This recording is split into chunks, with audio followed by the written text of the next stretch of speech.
نبيتهم قاصات إذا قال عاد أنت يطفي إيده تبلو قنيكم نبيتهم دقدفكم كيدتا حجونا أقول لكم أركبوني بزعلين كجوركم باي عم كيف هلك كما هم إسيس وطعني تكاريكم تنبرو سبات ناتي فيديو أي رأيت مخنياتو بطعم مستسحقو وانا غزا تطعمكم مسيلوا كرايكي وسكلكم هيوت حصاريا ገንዘብካ ተዘናግዓሉ ኢልኩምኒ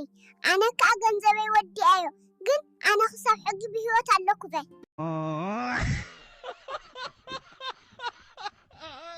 ኣነ ዝገርመኒ ግን ዓርካ ሃፍታም ዘይከውን ዓርኪ ሰራቀ ግን ሰራቀ ዝኸውን እንታይ ትሽግር ኣነ ትፈልጦም ኣብ ማስ ሜድያ ደቂ ሓምቢር እዩ ብፍላይ በራሕ ክሰምዖ ከለኩ ፅቑ የዘናጋዕ ዜና ከዓ ጋዜጠኛ ነሽንሽ ኣለታቶ ተጠዋቅ تسود با دكتور كتحمم يدلك طبقه تشجر يدلك سراق ግን ክትዕወት ይዘደል ከመይ ዳላ ዛ ጉዳይ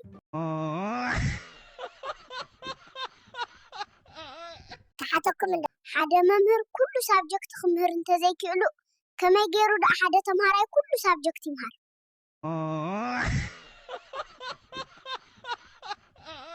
ኣብ እንዳ ቋንቋማይ ኩሉ ግዜ ኣብ መሬት ፀጉሪ ኣሎ ከምኡውን ኣብ ጋራጅ ቀጻሊ በዕዝን ኣብ መሬት ኣሎ ባንኪ ግን እንታይ ፀገምኩም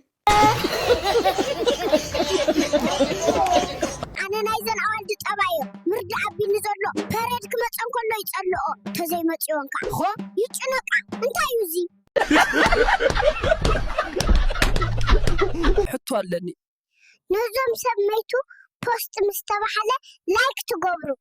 እንታይ እንካዕ ሞተ ማለትኩም ዲ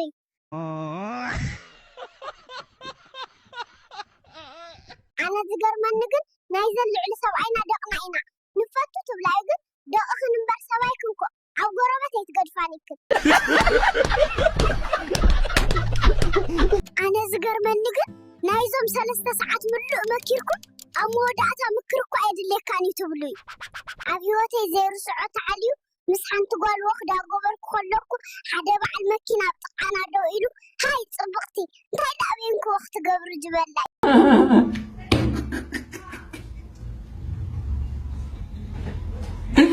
ንምንታይን ኣንስትን ሰብኡተን መግቢ ዝሰርሓሎም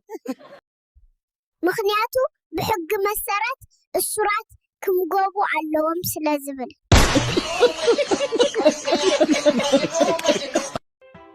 انت دا ኣብ ትምህርቲ ምስ ጓል ክላስካ ፍቅሪ ጀሚርካ ብላዕሊ ሓደ ሳብጀክት ወሲካ ኣለካ አይ ተታይዘ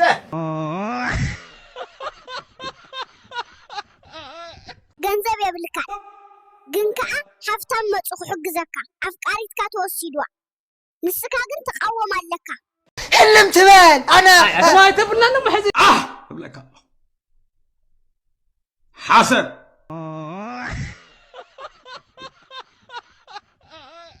ቅድሚ ምደቃስኩም ፀጉርኩም መሽጡ ስንኩም ሕፀውፅ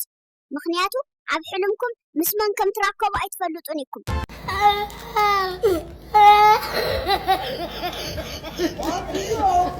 ኣፍቃሪት ናይ ዓርካይ ፍቅራይ ወዲ እየ ንፈላለ ተበለቶስ እንታይ ዱ ኢሉ ኣጆኺ ድሓናተይ ተወሳኻለኒ ብናተይ ክንጥቀንም ንኽእል ኢና ንምንታይ እዮም ሓፀርቲ ሰባት ዕቁያት ይብል ነይረጥ ግን ከዓ ክጉብዙ ከይተረፈ እዮም ዝዕበዩ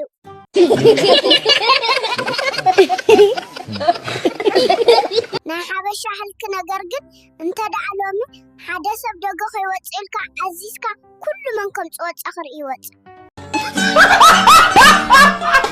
ሓደ ወዲ ንጎ ሰዓት 9 ክጨርም ረኪበዮ ኣነ ከ እንታይ ዳ ብንጉዑ ትጨርም ዳ ተበልኩስ እንታይ ዱ ኢሉ ጎረሮ ሰዓት ክንደይ ዲ ዝኽፈትሉን ወይኔ በላቸው እሞ ጃምዓይ ኣኽለኩም እምበር ኖሕ ይፅበየኒ ኣሎ ንሎሚ ዝተዳለወ ነዚ ይመስል ነይሩ ኣብ ቀጻሊ ብካልእ ክመፀኩም እየ ከምዝፈተኹሞ ከ ኣይጠራጠርን እየ ምክንያቱ ኣስናንኩም ይቆፅረን ኣለኩ ደወልኹን ሓረምኩም ግን ከይትወርዱ ንመሓዝትኩም ከዓ ለኣኩሎም ሰሰና እዩ